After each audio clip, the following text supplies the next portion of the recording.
Thank you, everybody, and thank you for the opportunity to come to this beautiful city and talk about a topic that I love so much, which is video games. Just some, there's a quite interesting introduction for me, so just some additional brief information. I've been in the games business for over 30 years, and I've been fortunate to be able to work on some of the biggest IP in our industry. I got into this business because as I graduated university, I really wanted to work in the games industry, but in 1988, the industry was really in a bad condition in the US after a crash, and all of the opportunities were happening in Japan. So I sold my motorcycle and my mountain bike and bought a one-way ticket to Tokyo. And I didn't do that because I was brave, I did it because I could not afford a round-trip ticket. So I had no choice but to do my best. I taught English for 2 years while I studied the language, and then at the end of my second year, I was lucky enough to get a job at Sega, and then started my career from there. Recently, as the introduction says, I've been working as a professor of games, an investor, and also a consultant in the video game industry. I don't want this to be a business presentation, but I just wanted to give some sort of basic framework and facts and figures. The games industry is about $140 billion worldwide, and that's split pretty evenly, almost 50-50 between mobile games and then PC console games. And it's also pretty evenly split around the world. China is a huge market, with Asia representing half of the industry, the other half being made up of Europe, the Americas, and the rest of the world.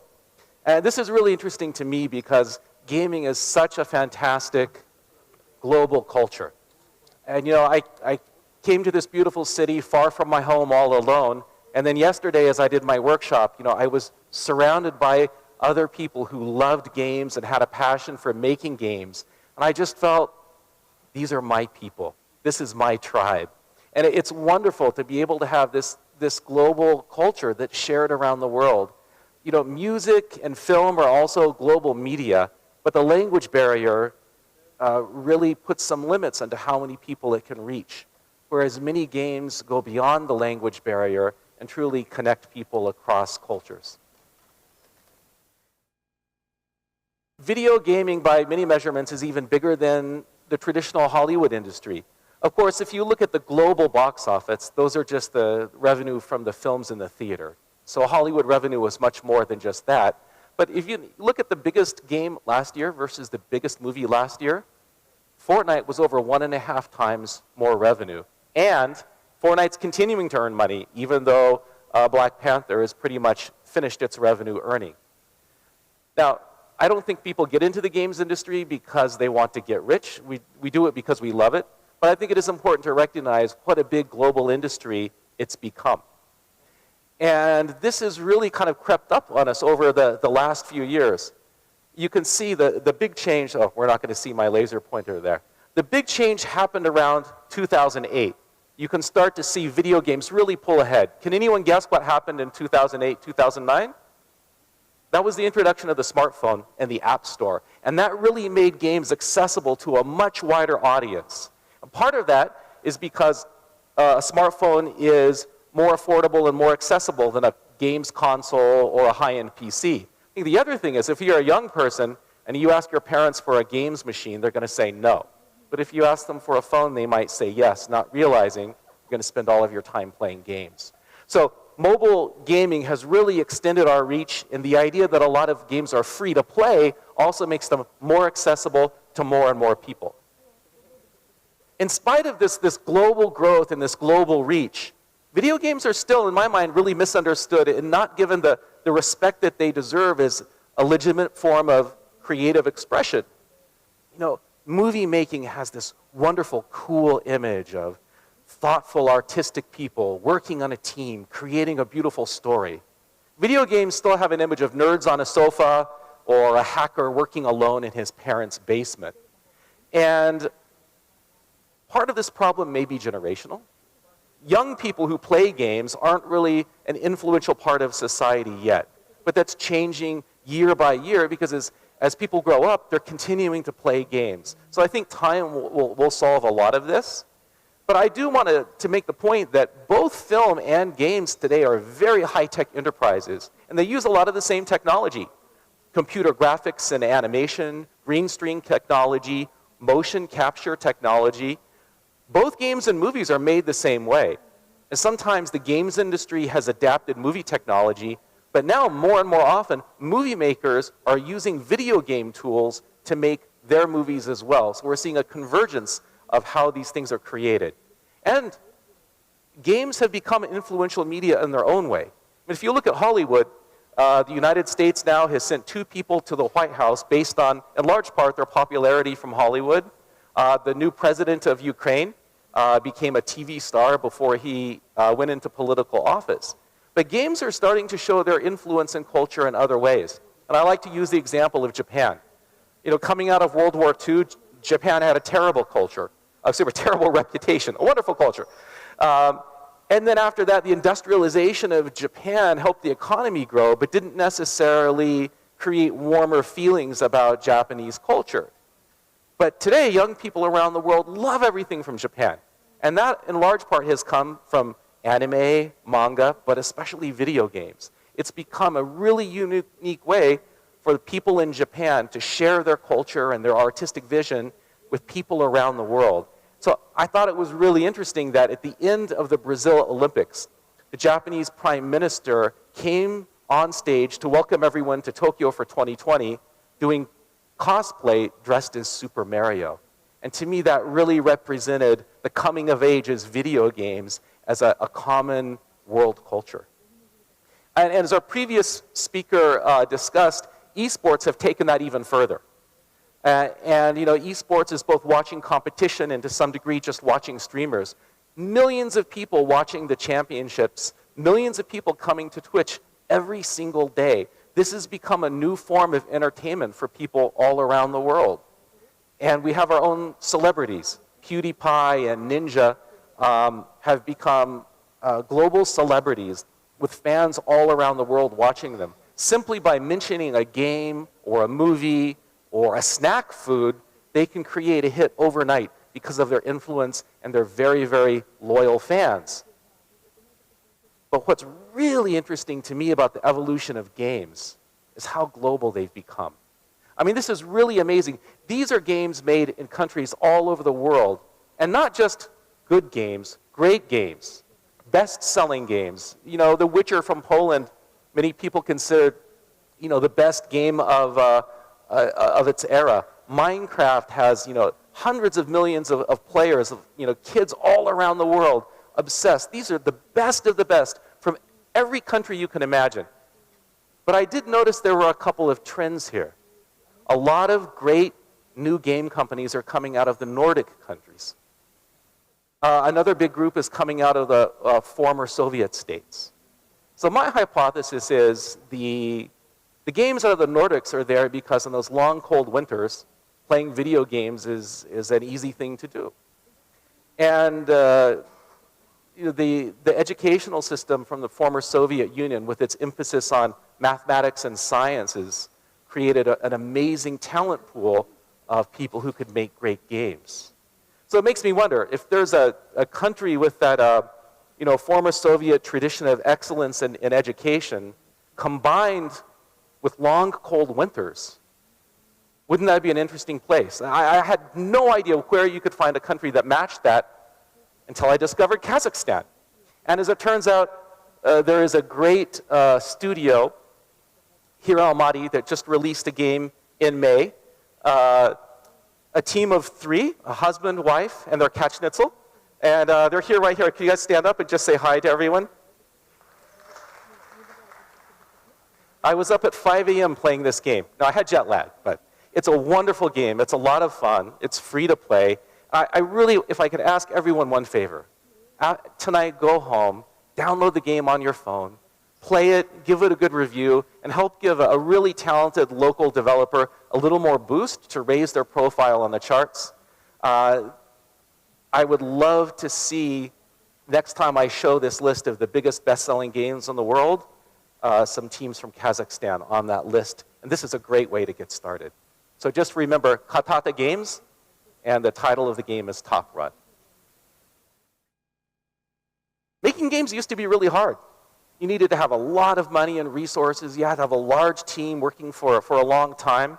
And there are still companies that make games that way with big production values. Games can cost $100 million or more to make. But they don't have to. A revolution has happened in the last few years that make game development more accessible than ever. First of all is the availability of middleware. You can now use and license software that already has the work that you'll need to manage the physics and the lighting and the controls and the development. Things that you used to have to build from zero now are available for you. So you can just focus on the creative part of the game. You used to need millions and millions of dollars to market your game. You need to put your game on television, buy magazine ads, buy website ads. Now with social media, with zero or just a small budget, your loyal community of fans and influencers can spread the word for you. So you don't need a large team. You don't need a large marketing budget. And because of digital distribution, you don't need to manufacture discs. You don't need to distribute. You don't need a sales team. You don't need to worry about stores. You just upload it into a game store, and after their revenue cut, they deliver the cash straight to you. So the barrier to entry is lowered, and it's resulted not only in more games from around the world, but more creative games, more unique games, more original games, and then again, thanks to the advent of mobile gaming, able to reach more people than ever before. Just to spend a minute quickly on each of these types of areas, the middleware is not just the game engines like Unity and Unreal. Now you can license these games for license this technology for a small upfront fee. In the case of Epic and Unreal Engine, they let you use the technology for free. And for the first, I think, $40,000 of revenue, you don't even have to pay them a royalty. Only once you start making money, you can pay them 5% back in royalty. So they're giving you the tools right now for free. There are fantastic art stores. If you're going to put a chair into your game, you don't need to pay an artist to draw a chair. You can go on to a developer store and buy that chair or that house or that car tire. And again, just focus on the creative part. There's even a company called Speed Trees that makes nothing but trees. So if you need a mountain covered with trees and bushes, you used to have two options. Have one tree and copy it 1,000,000 times, or draw a lot of different trees. Now they have technology that will automatically generate the type of greenery that you need to fit whatever environment you have. And these are just a few examples. There's a whole host of resources out there to be a force multiplier for your small team. Now, I've seen from other presentations, you're very sophisticated about social media. My guess is most of you probably know more about social media than I do. Just a couple of quick thoughts. 300 Spartans, a small core team of people who know your product and will be your evangelists are much better than having 1,000,000 people see an ad for your gaming and forget it. So don't focus on building the biggest community, focus on building the best one. And pick the community that's right for you. Discord is a unique community of video gamers. That's a great way to get started. Somebody yesterday mentioned Reddit. Reddit is a fantastic community. Just make sure you understand the culture of the community that you're addressing and doing it right. A small budget can do a lot of heavy lifting. There's a very old joke. Two people are taking a walk on the savannah, and they start to see a lion following them. One of the two men starts to tie his shoe. The other guy says, "Why are you tying your shoes? You can't run faster than a lion." The other guy says, "I don't have to run faster than a lion. Just have to run faster than you." If you're spending just $500, $1,000 a month promoting your game on Facebook or Twitter, that puts you ahead of 99% of the other indie developers who are spending zero. And a very little bit of money goes a long way. Facebook, Twitter, Google, they want your money, and they make it very easy to run an advertising campaign. So I'd encourage you to teach yourself how to promote yourself on social media with a very small budget, well targeted. It can really help you a lot, and it doesn't require a $1 million marketing budget. And then finally, digital distribution. Every major platform now will allow you to distribute, and there is more competition than ever. Epic Games opened up a new store. Apple just started a new subscription service. Amazon is expected to jump in anytime soon. There's more competition. There are new platforms, and they are hungry for content. There's never been a better time to be a developer. I want to talk a little bit about future trends. I co-founded this studio, CloudGate, based in Chicago. We released a game called Island 359 that was inspired by Jurassic Park. We made a modest amount of money on the game, but it's very difficult to make a successful VR game today. The VR hardware is still very limited. Creatively, you can do some amazing things, but it's expensive, it's difficult to set up in your room. It's going to be a while before it reaches a mass market. A lot of VR game developers now are funding their business and staying alive by doing enterprise work, B2B work. It keeps the team alive, but we're going to need successful hardware with a worldwide reach, and that may not happen soon. The same thing for AR. Pokemon Go was a huge success as a mobile-based AR, but that's about it. The big AR headsets that you'll wear like glasses and walk around the house are still very expensive. Magic Leap is $3,000 and it's not very good. So again, lots of potential in the future, very limited appeal right now. On the other hand, I'm extremely optimistic about cloud gaming. We had a speaker today talking about cloud. Cloud has traditionally been an enterprise business resource, but Google with their announcement and Microsoft also with their announcement are bringing this to a whole new audience. What it means is the processing power for your game isn't happening on your device. It's happening in a data center. And they're just streaming a video signal to you. And what it means is you could have a very cheap laptop, you could have a mobile phone, you could have a television in your home and play a game that in the past would have needed a $2,000 PC. Not only that, it's connected to every other gamer in the world. So you could have 10,000 people playing together all in one battle scene. It's unlimited, it's worldwide, it's connected, and it doesn't require you to buy any gaming system.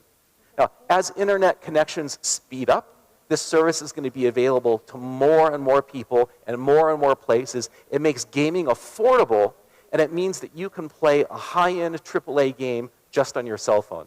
And these new cloud services need content. I don't want to get into too many technical details, but the nature of them means it's not easy to take old games from the past and just put them on this platform. They need new games. So this is your chance to get on a new platform early and build an audience before there's a lot of competition.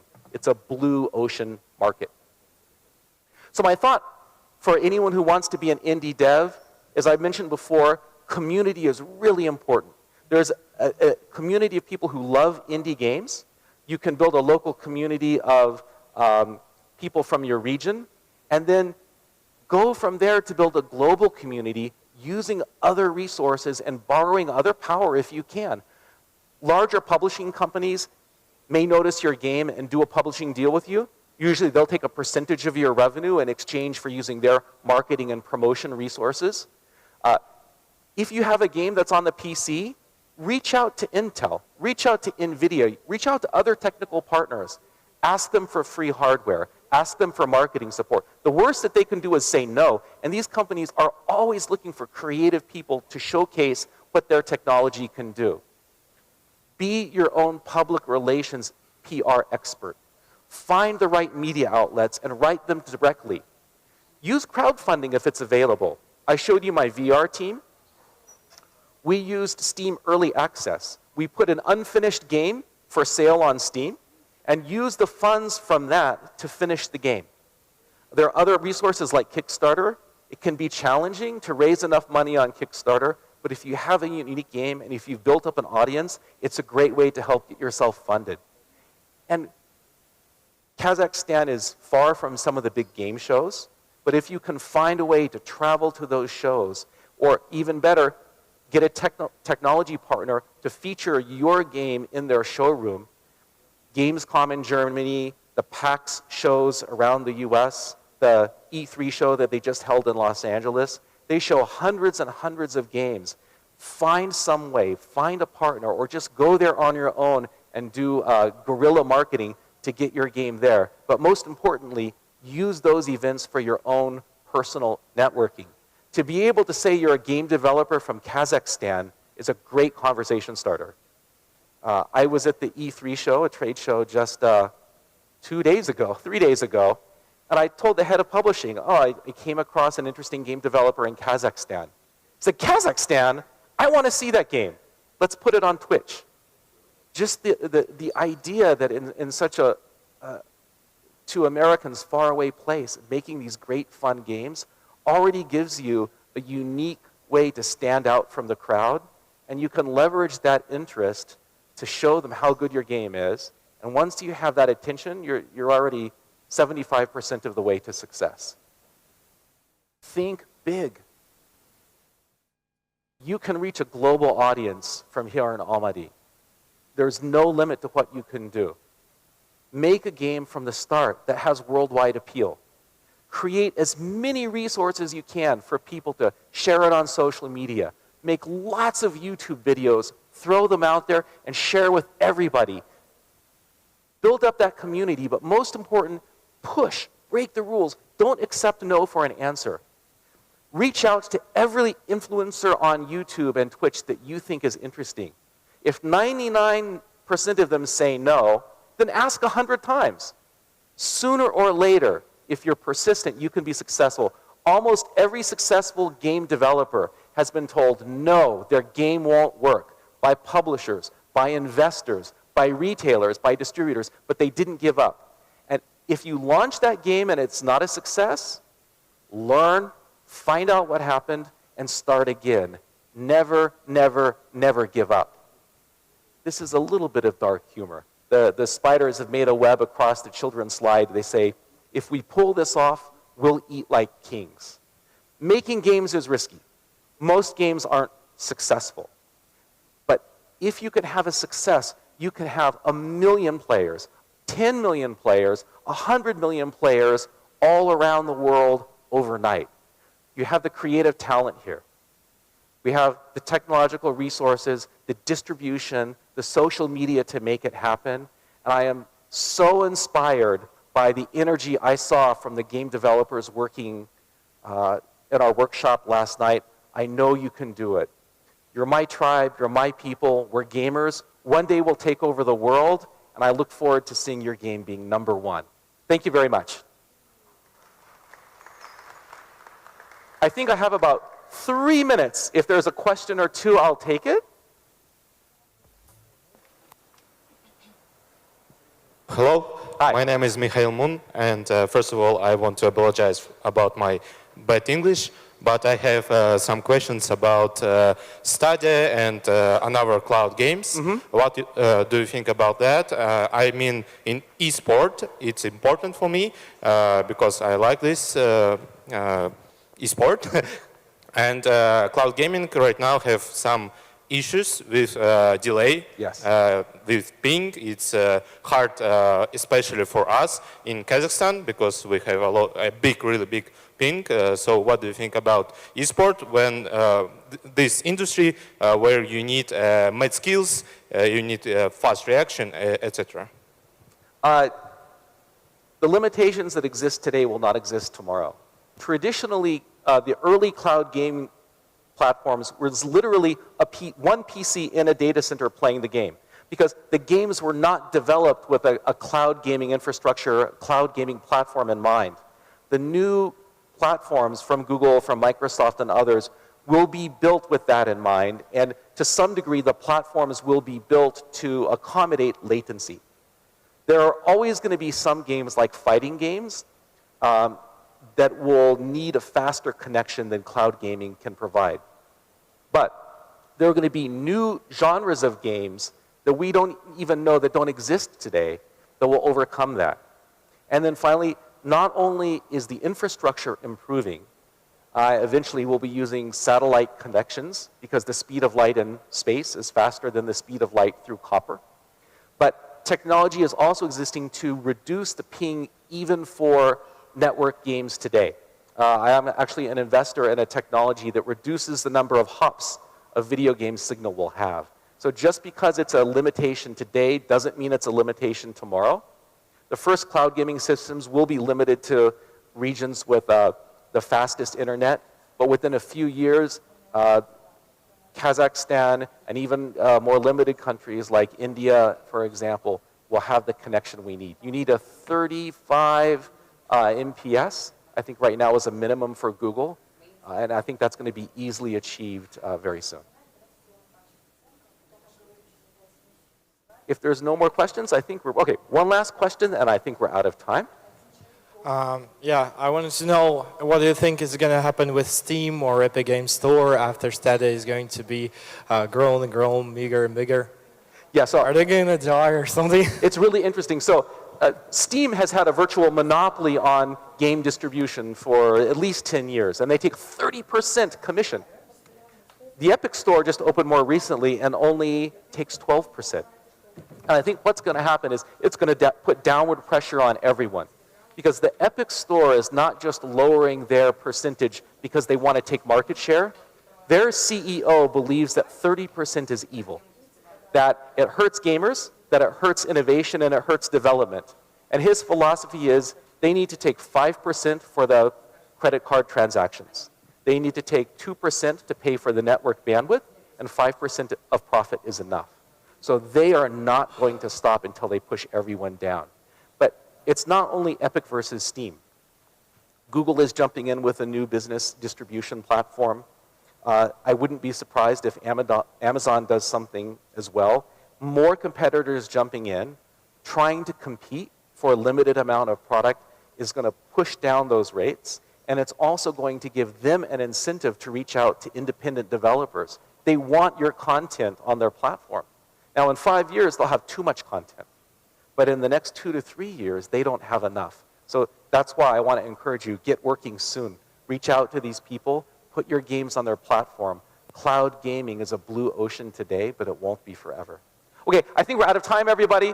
Thank you so much for your time and your patience, and I love the work that you're doing. Please keep up the great work. Thank you.